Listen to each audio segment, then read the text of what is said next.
First off, that's too ritualistic to me. I don't know if people even see that for what it is, but to just gather with a group of people and go, let's discuss this one person. That's like witchcraft in my mind. Like, that's a ritual. You all gather at a table, you have your drinks, maybe you're smoking.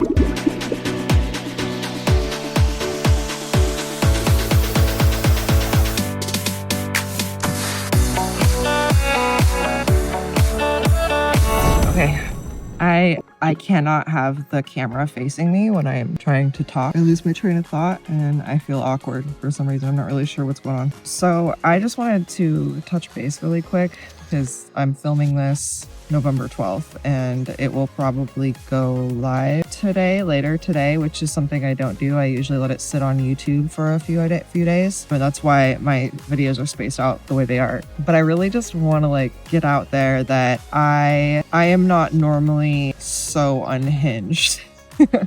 These videos they're emotional.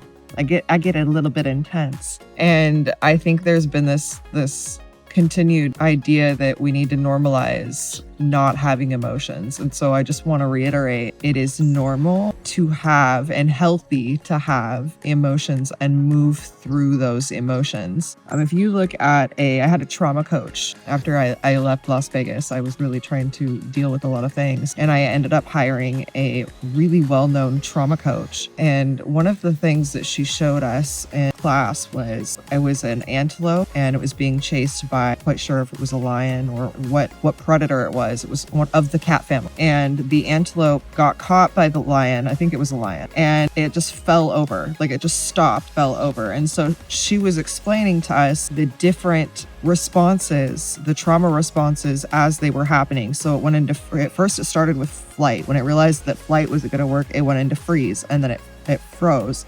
And then when it just laid there and let the lion start to chew on it, it was in fawn mode. It was just whatever you want, just please leave me alone type of thing. So it shows in nature the natural flow of trauma when it happens in real time. I say all this to say, when you view the videos, it can be like, damn, that girl's lost it. I don't think she's okay. We should probably lock her up. I'm doing fine. Part of the way that I have been choosing to heal is I'm not just vocalizing my story and things that I've embodied and taken in and taken on as my own for 10 plus years. I'm also deconditioning a really unhealthy, ingrained need to only show up in the world one way. If you knew who I was 5-7 years ago, you would know me getting on camera like this, me filming a video and not even seeing what I look like while I film it, never would have happened. And now I'm to a point where if I look at the camera, that old version of me pops in and it's like, sit up straight, change your hair, fix your hair, do this, do that. And it's so ingrained. It's almost like a robotic tendency. And so these videos are not just allowing me to tell my story in real time as I'm dealing with things, but it's also showing me my ability to handle them and move through them. Something else I'm kind of dealing with that has me a little overwhelmed. I think that I'm living with a family member who maybe there are a lot of forms of dementia. Dementia is a spectrum very much like autism. There's dementia, and then there's an umbrella of side parts of it. So it could be dementia, but then there's the Lewy body dementia or the frontal lobe displacement, or I'm not saying that right. There are several different types, and I'm realizing that the behavior changes and the things that I have been taking personally, I shouldn't be, because my family member is unfortunately in the beginning stages of this. And so a lot of my frustration in a few of these videos is that I just feel so alone trying to deal with this. And in the past, I would be able to go to certain people. And now what I'm dealing with is that those people aren't really there anymore. They're there, but it's not who I grew up with. It's a different person. And now my awareness has been brought to the possibility of, different spectrums of the dementia. And it's not an easy topic to broach if you're around someone things are already kind of touchy, they get to a certain age the world is changing and it's going fast, and then their brains are slowing down, so it becomes more confusing, and there's a lot of confusion a lot of the time. And I don't have family I can rely on to call. If I were to call family, they would come in and cause more problems, so I can't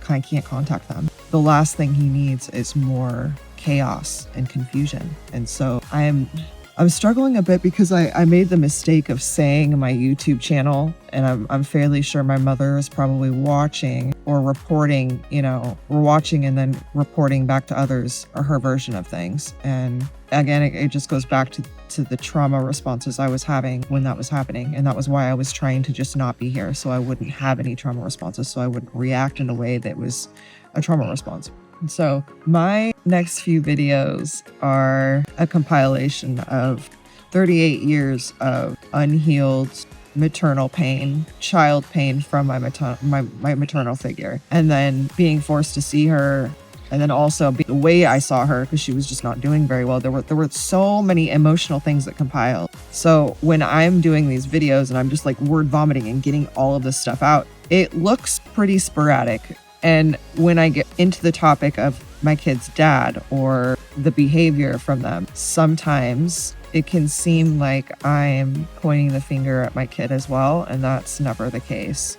I have frustration for my teenager. Absolutely. Frustration that there wasn't more of an open mind and just shut and closed case. But when you're hurt, it's really hard to have an open mind. And I am a safer person to put all the blame on. And so I need to clarify, no matter how I may crash out, I need to get those videos out because this is, again, healing for me. It's healing for me in so many ways. Yes, I want my teenager to know me. Yes, I want my teenager to hear the whole truth. But somewhere along the lines, it went from me creating for him to know me to me creating to relearn who I am. And it's so heavy and it's so sacred and it's not easy work. It's really hard work. So this is like a warning video that these other videos are going to be a little intense. And I look like I should be in a jacket tied up somewhere. That's literally me flowing through the emotions. And so this video is also like me saying, hey, I'm actually pretty good. Things are doing really good. Mentally, I'm in a space where it's like so much better than I was. And I was really just like trying to fight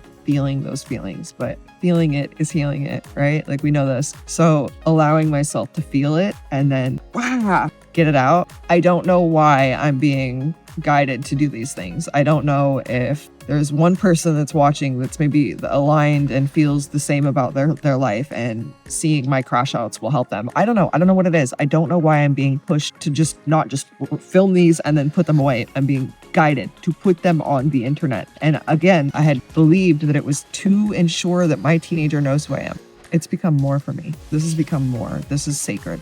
I don't know how else to explain it beyond. I finally have enough alignment in what I'm trying to say, because I tried to start YouTube channel like 7 years ago, trying to talk about my awakening and the things I was going through. Because when I first awakened, which I think a lot of people can align to this, I was all love and light. Like I wanted to spread love. Like, oh, can't you feel the trees and the love from the trees? And like we all go through that. Like it's literally, they're just levels to this awareness of self and relearning who you are. And so none of those levels are bad. It's just we're all in different levels, right? And I think back on that version of me, and it's just like she had so much to learn, and she was still so sensitive mentally to things. The things that I have grown through in the past 7-8 years have compounded all the versions of me into this version, and I've never felt so chill. So when I was going back and editing those videos and putting them up, I'm like, damn, these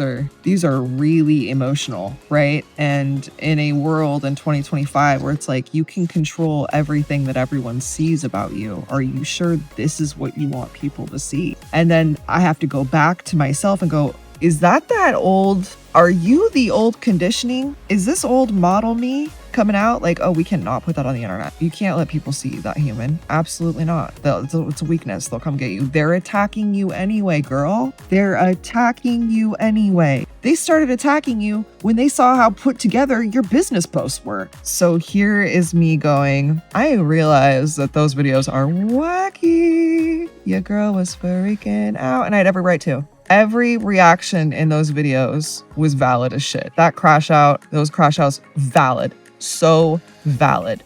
But I am all over the place. And I am aware of how that can be construed. I am aware of the fact that if I were to poke the bear enough times and someone gets upset about something I say, they might try to use those videos in court like this girl's off her rocker. So again, my videos, they're basically what you would sit and chat about with a therapist.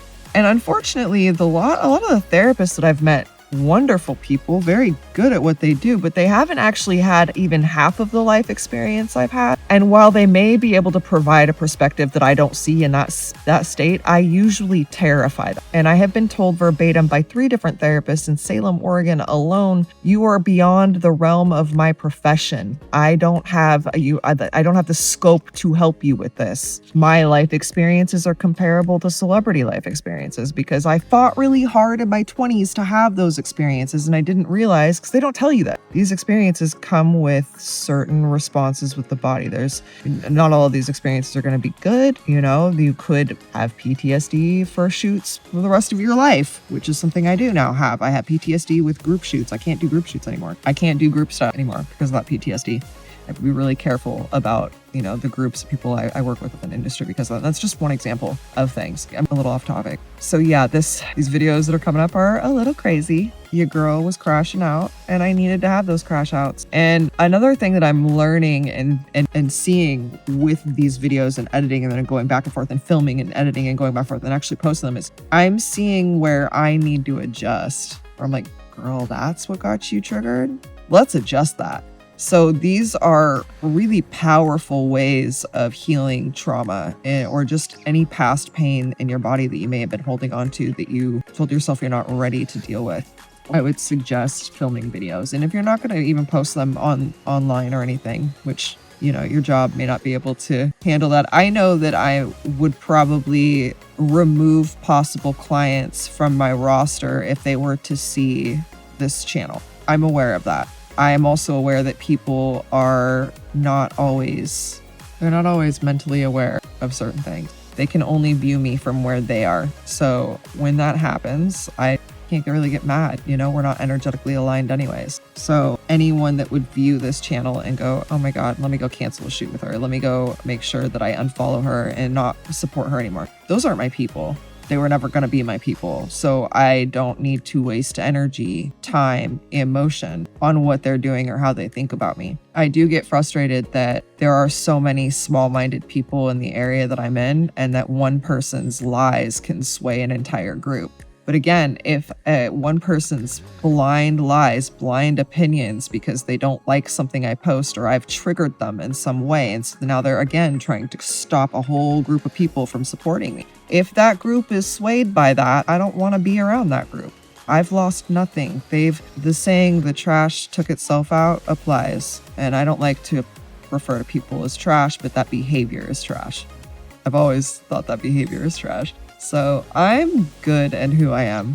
I'm aware that I rub people the wrong way a lot of the time. I'm aware that my unwavering ability to stand firm in who I am and what I believe is a turnoff for so many people. And this is because so many people are used to people being pushovers and getting whatever they want. We have a large group of humans who are manipulative. They take advantage of people. They are narcissistic. It is their way or the highway. And then there are a ton of people who have childhood wounds who are yearning to be accepted. And those childhood wounds fuel them to need people like this in their life. And they will forgive, blindly avoid looking at certain behaviors so that they can sit with them. I don't want to sit with anybody that's mentally weak. And if anybody trying to be cool.